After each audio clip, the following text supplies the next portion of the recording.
Hi everybody, it's me Jill and welcome to Jill Informed.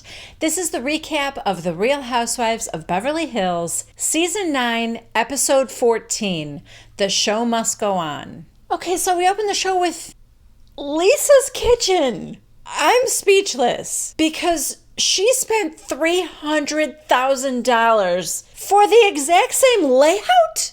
You guys, it looks even more like a cooking competition show where everyone is behind their own counter. There's like 3 counters in a row.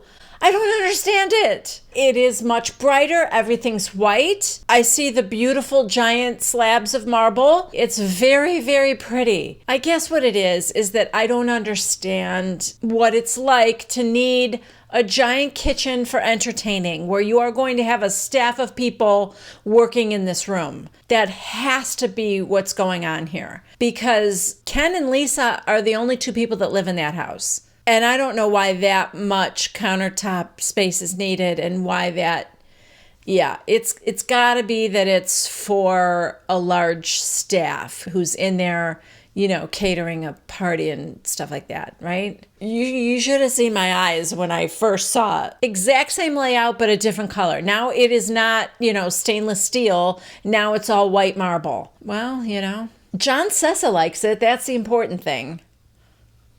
God. Now that Lisa's not filming with the ladies, please tell me that doesn't mean we're going to get more of John Sessa. Now we're at Dorit's house, and PK's asking her about the camping trip. So, what was it like, babe? Did you brush your teeth? She's like, PK, when have I not brushed my teeth? Well, how do you do that when you're camping, babe? And she goes, well, there's a public restroom. PK goes, ew.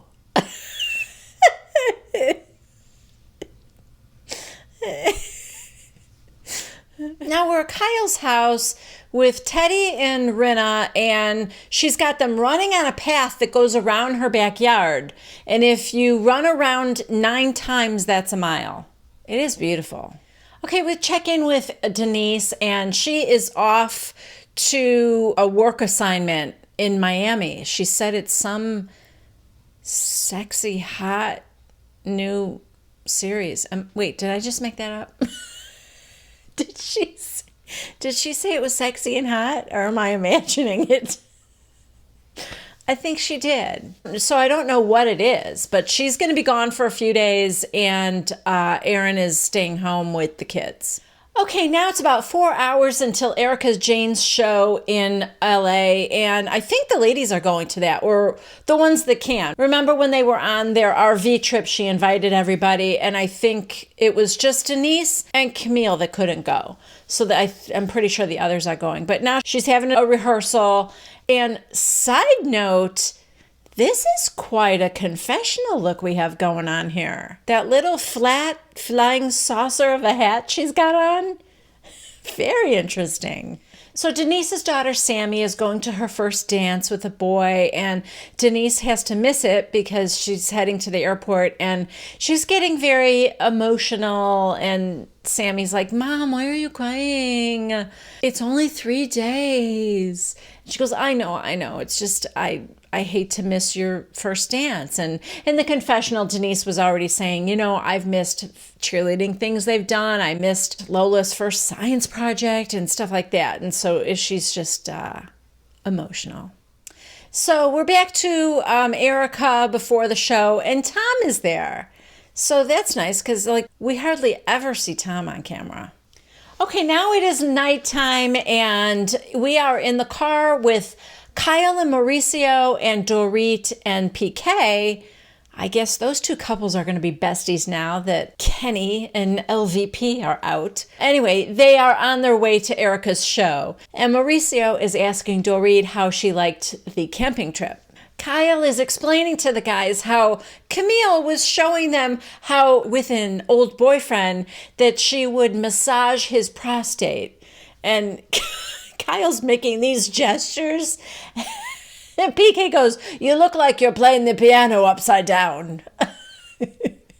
Which is actually a much better vision for me to have in my brain than what Kyle is really pantomiming. Okay, so they're walking into the concert venue now, and Teddy and Edwin are also walking in. Okay, Lisa Rinna shows up too, and now the show is about to start, and she comes out and she opens her show with "It's Expensive to Be Me," and everything goes great. It's exciting. I actually think it would be fun to see her live. But oops, the second song, the music cuts out, and yeah, she's not happy. That's the problem with not having a live band with your singing. Or maybe that would have happened anyway. I don't know. Was it just a speaker? It sounded like the whole soundtrack went out. But you also couldn't hear her microphone either. So, yeah, I don't know. I don't know what went wrong, but somebody, Kyle, I think, said she looks pissed. And I'm thinking, oh, yeah, this is not going to be good for somebody. Mikey or I don't know who's going to get blamed, but she was making a big deal about this show in LA being a really important one. So I'm guessing someone's going to have to pay for this mistake. Okay, I feel like we spent a lot of time backstage after the show. Just a lot of partying, people talking. Tom is very proud of Erika. And then the husbands are sitting on the couch. And Kyle comes over and straddles Mauricio and starts kissing him. And then, I don't know, there's a lot of craziness. Edwin wants to be a backup dancer on the Pretty Mess tour. I don't know, a lot of hijinks. Did I mention that Lisa Rinna came with a long ponytail? It was cute. I liked her hair like that. She looked pretty. That should have been a side note. Anyway, next we are at Lisa Vanderpump's, and she gets a phone call from Camille. So Camille tells her that she is in Beverly Hills doing some shopping and picking up some last minute things for the wedding, and that she misses Lisa. And Lisa said, well, I miss you too. You wouldn't want to come over for a cup of tea, would you? And Camille said, I would love that. So Camille is coming over. In Camille's confessional, she said that Lisa Vanderpump should have contacted me when she wasn't going to come to my shower.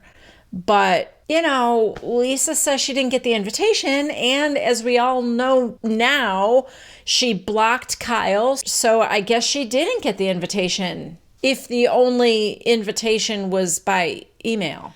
Next, we are getting mani-pedis with Teddy and Kyle and Portia and Slate. So while they're getting their mani-pedis, they're talking a little bit about Camille's wedding that they're getting ready for. They're going to be gone for a couple days. That Kyle is in the wedding and she still hasn't gotten her bridesmaid dress yet. And tomorrow's the last day and she needs to have it altered and she's hoping it comes tomorrow. And I don't know, a lot of craziness. Teddy talked about her business growing and that she was going to take on a partner. And then she got cold feet at the last minute and didn't know if she wanted to give up half her business.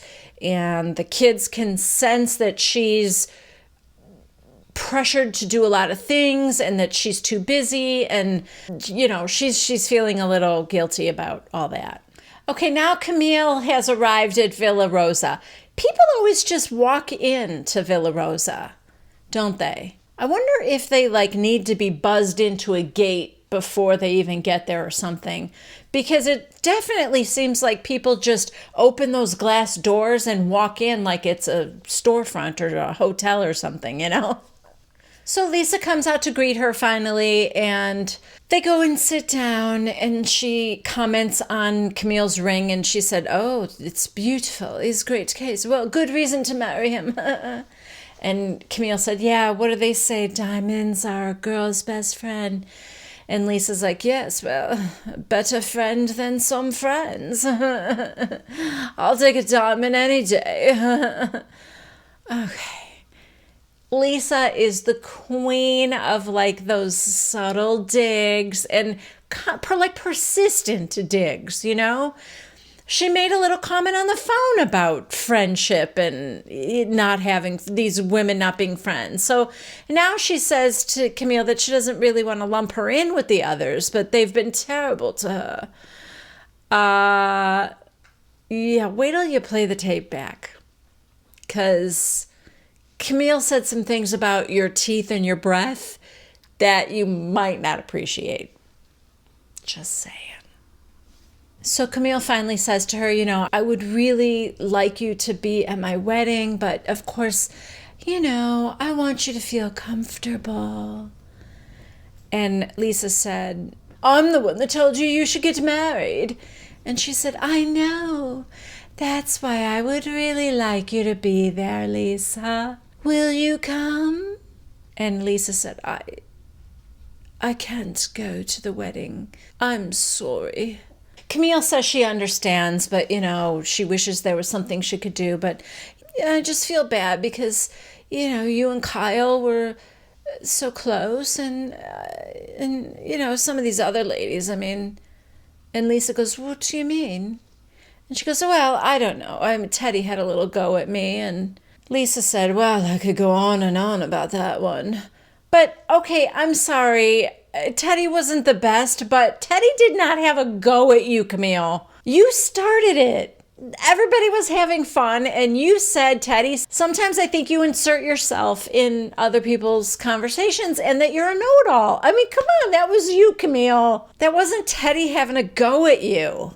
After you said that, sure. She responded to that not in a very kind way and wasn't too happy about it, but she did not have a go at you.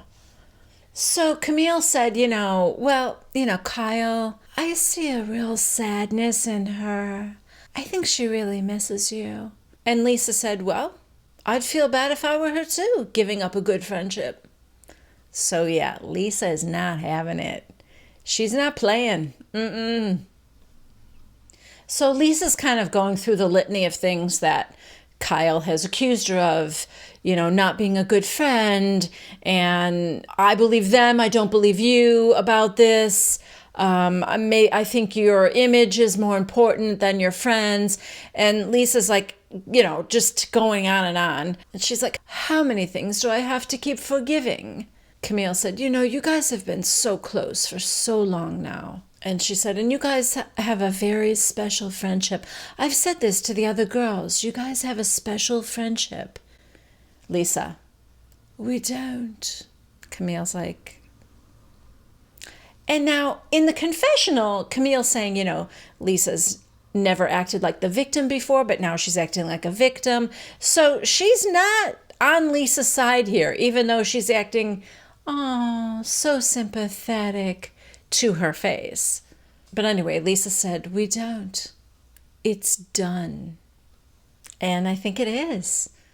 I literally think, and I watch What Happens Live and stuff. I don't think they've spoken to each other since. Anyway, Camille says, well, okay, I'm going to go get married and have a good time. And Lisa said, yes, have a good time. And she's walking her out and she goes, I'm sorry. And Camille said, I know, I understand. And they're kind of whispering to each other, but, they're both mic'd. And she just said, I get it, really, I've been there.